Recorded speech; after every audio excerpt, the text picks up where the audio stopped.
Hi, I'm Joan Newcomb, and today's morning musings is second and third chances. I'm doing a series of daily morning musings, and I'm using posts from my blog, Adventures in Density and Effort, as inspiration. Now, I wrote these a few years ago, so if I encounter anything that is out of date, I will interrupt myself and give you the most recent information. At the end, I will summarize the topic based on what's going on in the world today.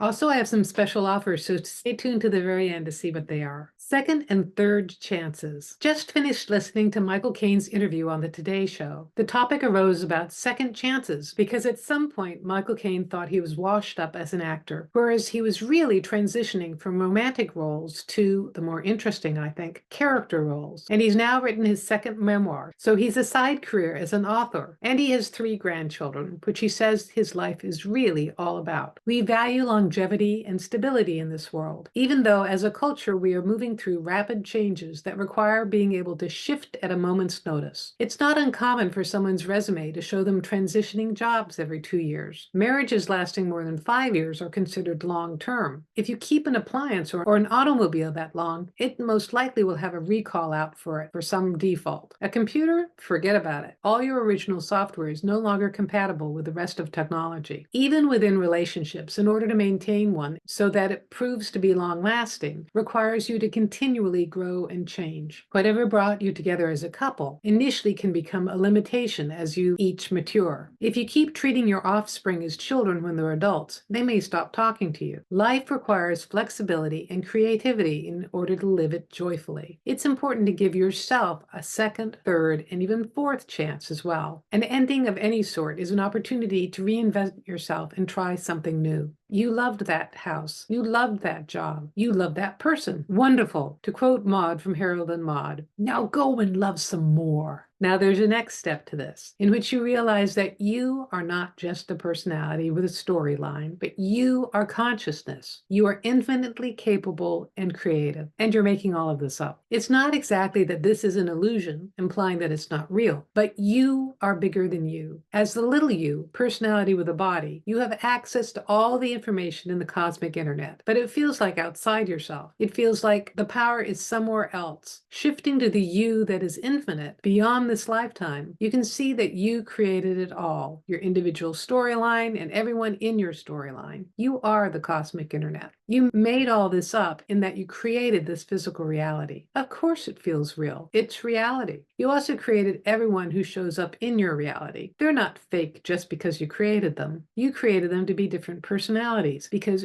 you, as consciousness, wanted the feeling of being more than you, unity, universe. When you're walking along the street, it feels like you're in your body and it takes time and space to get anywhere. When you're in a car, you get there faster. When you're in a plane, you can look down and see the city and the countryside, and people look like ants, if you can see them at all. When you're in a spaceship, you can look at the planet and out to the other planets and the solar system. In the up-above perspective, you feel disconnected from the lower down, and it can be easy to say it's all an illusion. However, look at your body. It's made up of cells, molecules, atoms, and each of them are real. There's a way of being up there and down here at the same time. Having both perspectives is very freeing. There are no mistakes, however. You're creating it exactly the way it is. When you shift into quantum physics and parallel universes, you're creating all the choices at once, simultaneously. So there've never been any mistakes. You've chosen both college that accept you and a parallel self that went to the other one and created another storyline, parallel universe from there. You married that guy or you didn't marry that guy. You backpacked through Europe and you stayed home and accepted that entry-level job. Right now, there's a parallel self that lives in Paris and speaks fluent French. This week, play with seeing yourself and your life as consciousness. Be bigger than any problems you've created. Don't just connect to the cosmic internet, be the cosmic internet. What risks do you feel empowered to take because they're no longer risks? What patterns disintegrate in your holographic storyline? The script becomes improvisational. Try this for a week and see what happens, and leave me a note in the comments below because I love to read your comments. And really, all of this is very applicable to today. I can't think of anything to add to it. It's really great suggestions because we're even more accelerated now in our evolution, and we're more sensitive to what's going on in the hologram. And we have the ability to embody ourselves as consciousness even more. When you start operating as consciousness, it really does feel like you've gone from a scripted play to an improv. So if you like these videos, please share them with your family and friends. And you can also click the like button and subscribe. And that way you're telling YouTube to share this far and wide and get this out to people who really need to see this information. If you'd like a free sample of one of my consciousness techniques,